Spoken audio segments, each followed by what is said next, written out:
నమస్కారం. Image news కు స్వాగతం. మండల కేంద్రమైన బిక్కోలు మండల ప్రజా పరిషత్ కార్యాలయంలో సర్వసభ్య సమావేశం జరిగింది. ఈ కార్యక్రమానికి ముఖ్య అతిథిగా అనుపత్తి నియోజకవర్గ టీడీపీ ఎమ్మెల్యే నల్లమిల్లి రామకృష్ణారెడ్డి విచ్చేశారు. మండల సర్వసభ్య సమావేశంలో ప్రభుత్వ పథకాల అమలులో సిబ్బంది అధికారుల తీరుపై మండల పరిషత్ ఉపాధ్యక్షులు చింతా శ్రీనివాసరెడ్డితో సహా పలువురు సభ్యులు అసంతృప్తి వ్యక్తం చేశారు. ఉదయం 6 గంటలకు ఇవ్వాల్సిన వృద్ధాప్య పింఛన్లు ఇవ్వకపోవడం, అధికారుల నిర్లక్ష్యం ఏ విధంగా ఉందో అర్థమవుతుందన్నారు. అనంతరం ఎమ్మెల్యే నల్లమిల్లి రామకృష్ణారెడ్డి మాట్లాడుతూ పేదలందరికీ ప్రభుత్వ సహాయం అందించాలనే ధ్యేయంతోనే చంద్రబాబు ప్రభుత్వం కృషి చేస్తుందన్నారు. ప్రభుత్వం అందిస్తున్న సంక్షేమ పథకాలన్నింటినీ ప్రజలంతా సద్వినియోగం చేసుకోవాలన్నారు.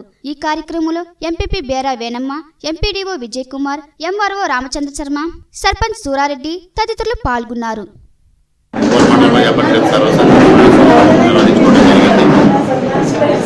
ఈ సమావేశంలో ప్రజాప్రతినిధులు కొన్ని సమస్యల్ని లేవనెత్తడం జరిగింది. ముఖ్యంగా అధికారులు కొన్ని వ్యవహారాల పట్ల, సంక్షేమ కార్యక్రమాల పట్ల నిర్లక్ష్యం వహిస్తున్నారు అనేది వైసీపీ గారి సభ దృష్టికి తీసుకోవడం జరిగింది. తప్పనిసరిగా అధికారుల్ని ఈ సందర్భంగా హెచ్చరించడం కూడా జరిగింది. ఏదైతే ప్రభుత్వం అమలు చేస్తున్న సంక్షేమ కార్యక్రమాలు ఉన్నాయో ఆ లబ్ధిదారుల అవగాహన కల్పించాల్సిన బాధ్యత, ఆ లబ్ధిదారుల పట్ల సంయమనంతో వ్యవహరించాల్సిన బాధ్యత అధికారులు తప్పనిసరిగా ఈ విషయంలో శ్రద్ధ వహించి సరైన సమయంలో లబ్ధిదారులకి సంక్షేమ పథకాలు అందడం అనేది చూడాల్సిన బాధ్యత తీసుకోవాల్సిందిగా కూడా సభాముఖంగా వారికి తెలియజేయడం జరిగింది. ఏదైతే ప్రభుత్వం కానీ జిల్లా పాలనా యంత్రాంగం కానీ ఆదేశాలు జారీ చేస్తూ ఉన్నాయో ఆ ఆదేశాలను ఖచ్చితంగా అమలుపరచాలి. సంక్షేమ కార్యక్రమాల లబ్ధి సామాన్యులకు చేకూరాలనే ప్రభుత్వ లక్ష్యాన్ని ప్రతి ఒక్కరూ బాధ్యతగా తీసుకోవాలని నిర్దేశించడం జరిగింది. అదేవిధంగా గౌరవ సభ్యులు లేవనెత్తిన అంశాలకు సంబంధించి అధికారులు క్లారిఫికేషన్ కూడా ఇవ్వడం జరిగింది. అదేవిధంగా సభకు సంబంధించి అనేక అభివృద్ధి కార్యక్రమాల పట్ల చర్చ చేయడం కూడా జరిగింది. ప్రధానంగా ఇవాళ రహదారులకు సంబంధించి అనేక రహదారులను అభివృద్ధి చేయాలనే దిశగానే ప్రభుత్వం కృషి చేయడం జరుగుతూ ఉంది. 2004 నుంచి 2014 వరకు పరిపాలించిన కాంగ్రెస్ ప్రభుత్వం, అంటే ఇవాటి పిల్ల కాంగ్రెస్ కావచ్చు, ఆనాటి తల్లి కాంగ్రెస్ కావచ్చు, మీరు పూర్తిగా రోడ్లన్నీ నిర్లక్ష్యం చేసిన పరిస్థితుల్లో ఇవాళ భారం అంతా తెలుగుదేశం ప్రభుత్వం మీద పడిన పరిస్థితుల్లో దశలవారీగా రోడ్లను అభివృద్ధి చేయడం జరుగుతూ ఉంది. మరి సొంత పార్టీలో ఉనికిని కాపాడుకోవడం కోసం నాయకులు ఇవాళ ప్రజా సమస్యల పట్ల స్పందించినట్టుగా నటించడం అనేది సంస్కారవంతమైన విధానం కాదు. ఆ విధానాన్ని మార్చుకోవాలి. సొంత పార్టీలో సమస్యలు ఆ పార్టీకి సంబంధించిన సంస్థాగతంగా వారు నేర్చుకోవాలి తప్పించి ప్రజా సమస్యల దారిలో ముడిపెట్టడం అనేది సమంజస విధానం కాదని వారికి సవినయంగా తెలియజేసుకుంటూ ఈరోజు ఈ కార్యక్రమంలో పాల్గొన్న ప్రజాప్రతినిధులకు అందరికీ హృదయపూర్వకంగా తెలియజేసుకుంటాం. ప్రభుత్వ సామాన్య ఆసుపత్రుల సిబ్బంది నిర్వాకం మరోసారి బయటపడింది. పురిటి నొప్పులతో బాధపడుతూ ఆసుపత్రికి వచ్చిన ఓ గర్భిణీ మహిళకు అనపత్తి ఆసుపత్రి వైద్యాధికారులు చుక్కలు చూపించారు. అనపత్తి మండలం జి దొంతమూరు గ్రామానికి చెందిన గోలి మంజుకి కొన్నాళ్ల క్రితమే వివాహమైంది. తను గర్భిణీ కావడంతో అత్తవారి ఇంటి నుంచి వచ్చి తన తల్లిదండ్రుల నివాసంలో ఉంటుంది. అయితే ఈమెకు ప్రసూతి సమయం దగ్గరకు రావడంతో పురిటి నొప్పులు మొదలయ్యాయి.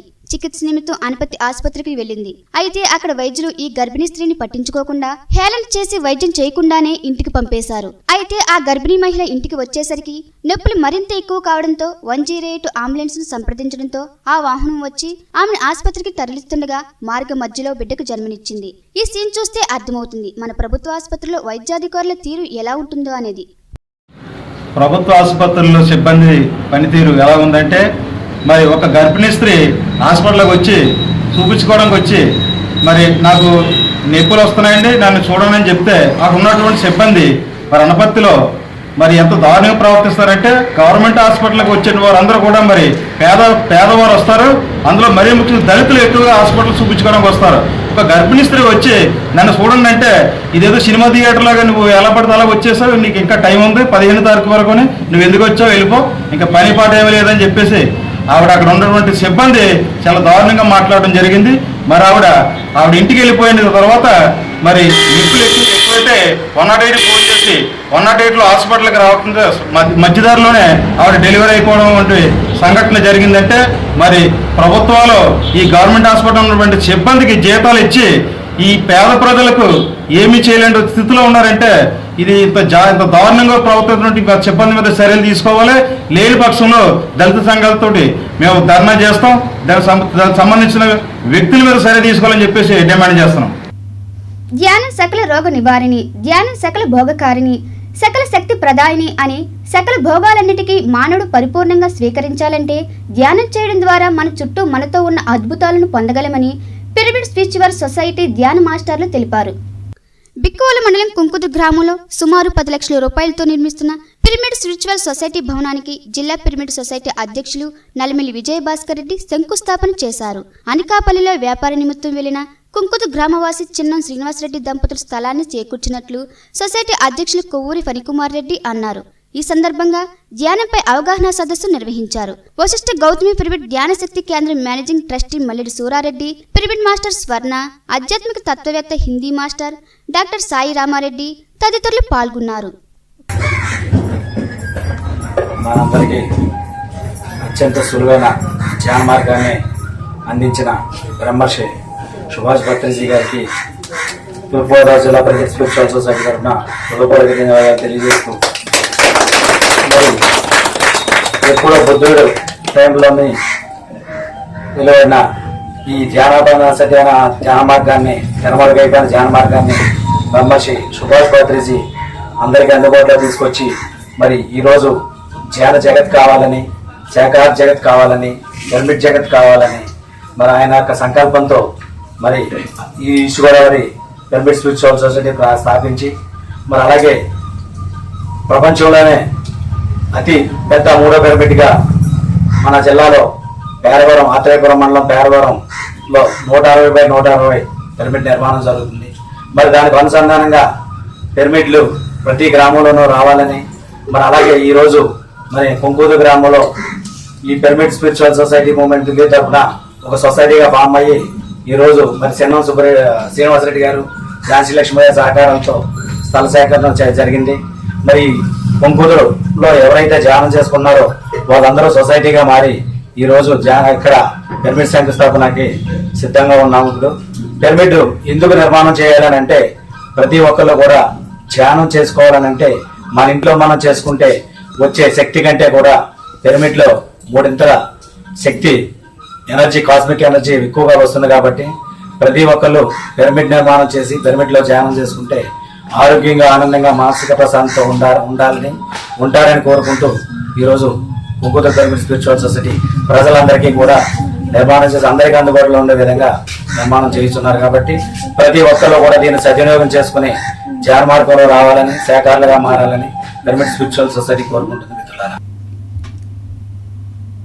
అనపతి మండలం కొప్పవరం గ్రామానికి చెందిన సబ్బెల్ల వెంకటలక్ష్మి గుండెపోటుతో మృతి చెందడంతో చంద్రన బీమా ద్వారా మంజూరైన 30,000 రూపాయలను ఆమె కుటుంబ సభ్యులకు మండల తదేప అధ్యక్షులు కర్రి వెంకటరామారెడ్డి అందజేశారు. ఈ సందర్భంగా ఆయన మాట్లాడుతూ చంద్రన బీమా పథకంలో వెంకటలక్ష్మి 15 రూపాయలు బీమా కట్టిందని, అందుచేతనే ఆమె కుటుంబ సభ్యులకు చంద్రన బీమాను అందిస్తున్నామన్నారు. ఈ కార్యక్రమంలో సభ్యుల వీర్రాఘవరెడ్డి, వెంకటరామారెడ్డి, ఎంపీటీసీ సూర్రెడ్డి, జన్మభూమి కమిటీ సభ్యులు గోపీకృష్ణారెడ్డి, వెంకటరెడ్డి తదితరులు పాల్గొన్నారు.